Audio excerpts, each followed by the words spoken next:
Hey guys, we're back. It's ARK here. We're here with another video. Today is going to be another tier 1 Guardian raid. This time it's going to be specifically for the raid boss Lumerus. Alright, so without further ado, we're going to jump in straight into it. And remember, if you enjoyed these type of videos that I've been posting, gives me an incentive to continue on doing them. Please give me a like, subscribe, comment down below. Next video, we're probably going to end up doing Legiors of the Frost, and so on and so forth. Continue on to tier 2, tier 3, tier 4, and eventually, you know, all these raids come out, we'll cover them each one by one. Without further ado, guys, let's get into Lumerus.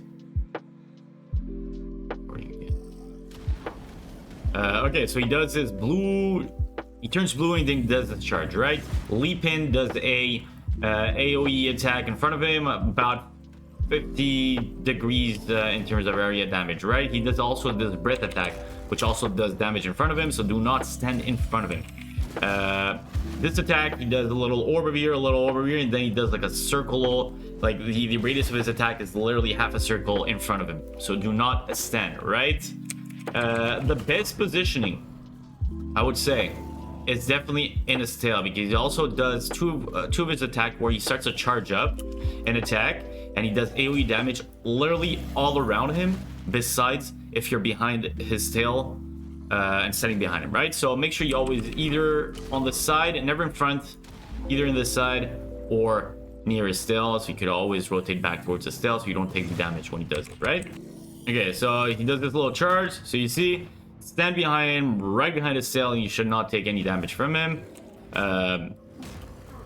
Like I said, always make sure to stand behind him. It's probably the safest position that you could do, right? You could be in. Okay. He also does this attack over here where he starts to drop down, you know, a rain of like white damage and falls down from the sky. Make sure you avoid wherever these circles are, right? So you can see it. It's pretty evident where they're landing. Just make sure you don't stand it on them, essentially. There you go. He does this is the attack. He does a massive charge. Charges up. Stand behind him. If not, you're going to take an enormous amount of damage. So make sure you stand right behind his tail. And that should be all. These are all his abilities, if I'm not mistaken. I don't think I missed any of them. Do these and you should be absolutely fine. There's no reason for you to die to this boss. He does go into like a second phase. I like to call it a second phase usually, which means he will move out from this platform and probably land another one. He does usually do more damage after that, but he doesn't necessarily have an extra layer of attack from what I've seen. So that is all. Do what I just said and you should be okay, right? So you have, like usual, whenever he turns blue, it means he does a frontal charge attack. Avoid it at all costs. He does a breath in front of him, which covers, I think, 45 degrees. Make sure you always stand either on the side or behind him. He does a leap attack, so as soon as he leap, he's going to do like another ground attack, which does it's a little bit longer in range. Make sure you don't stand in front of him. Again, there's similar patterns over here. You know, always make sure you're either on the side so you can rotate behind, or from the get-go, always be behind him, near his tail, right? He does a AoE damage that covers half of the radius in front of him. And the way you can notice that is whenever he does those two orbs in front of him, one on the right, one on the left, and then he does that full half a circle AoE damage.